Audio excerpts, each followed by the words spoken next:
Get out, old hag, and don't come back! But I'm your mother! Leave! Right now!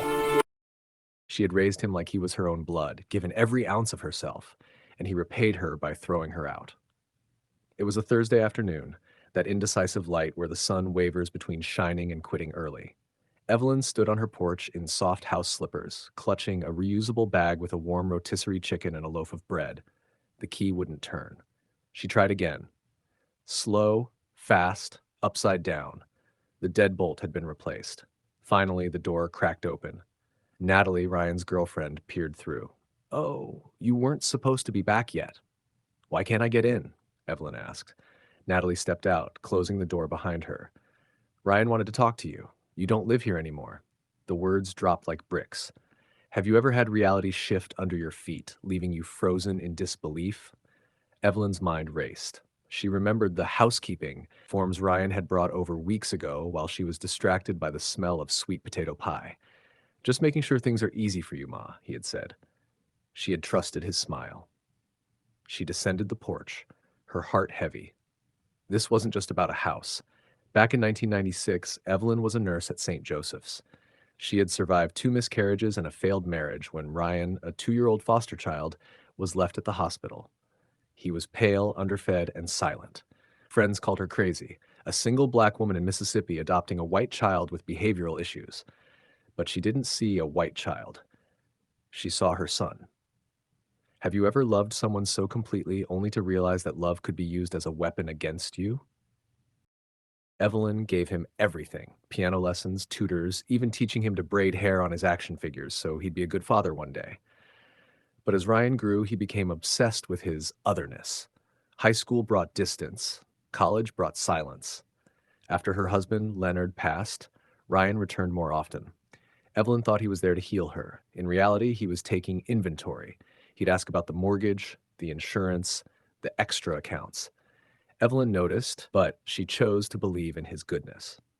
She kept her secrets close, though, especially the worn, leather-bound folder hidden in the bottom of her cedar chest. That night, sitting in her car 2 blocks away with a cold chicken beside her, Evelyn didn't cry.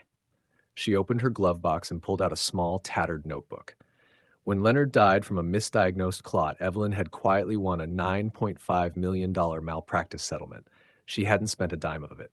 She didn't want the money to change Ryan. She wanted him to be a man of character without the lure of an inheritance. Ryan thought he had stolen her only asset. He didn't realize he had only stolen her smallest one. She checked into a motel, cash only. She called Leonard's old friend, CJ. "He took the house, CJ," she said, her voice steady. "But he forgot I was a nurse for 30 years. I know how to handle a crisis." That is a powerful pivot. Adding a consequences section makes the ending much more satisfying for the reader. It shifts the story from simple justice to a cautionary tale about greed and the hollow nature of Ryan's relationship with Natalie. 2 weeks later, Ryan was on the porch, feet up, laughing with Natalie, when a black sedan pulled into the driveway. Evelyn stepped out, accompanied by CJ and a man in a sharp suit holding a stack of legal filings. "Ma? What are you doing here?" Ryan's smile faltered.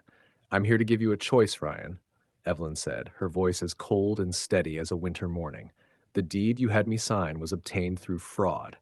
We can go to court where I will take this house back and ensure you're prosecuted for elder financial abuse, or you can sign it back to me right now and leave." Natalie scoffed, crossing her arms. "With what lawyers? You're broke, Evelyn.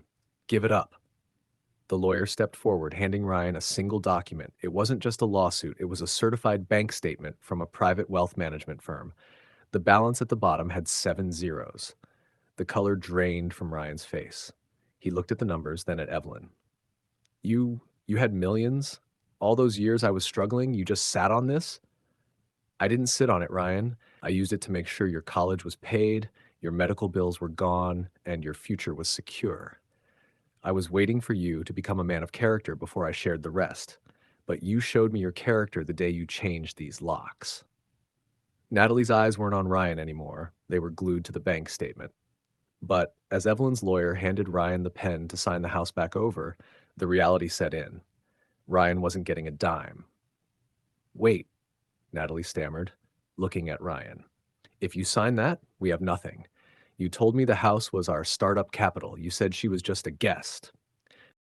Ryan didn't answer. His hands shook as he signed the deed back to Evelyn. He looked up at his mother, a desperate, pathetic hope in his eyes. Ma, I'm sorry. I just wanted to get ahead. Now that we have this money, we can fix this, right? Evelyn took the papers from the lawyer and tucked them into her bag. She looked at him, really looked at him, and saw a stranger. There is no we, Ryan.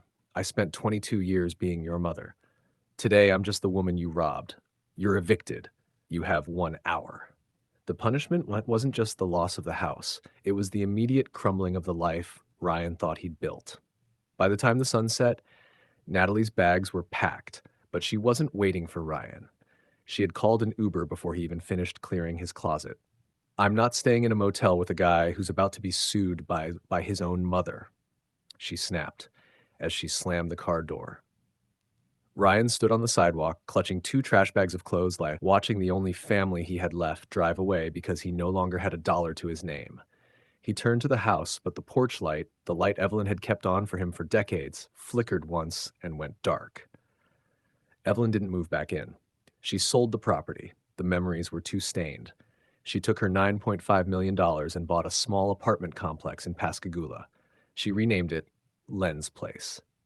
She turned it into a sanctuary for women over 60 who had been discarded by their families. She didn't just give them a roof. She gave them the dignity Ryan tried to steal from her. As for Ryan, he reached out months later, desperate and broke. Evelyn didn't block his number, but she didn't send a check either. She simply sent him the same thing he gave her that Thursday afternoon. Silence.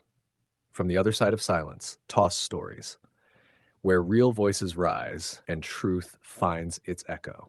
Like, subscribe, and share.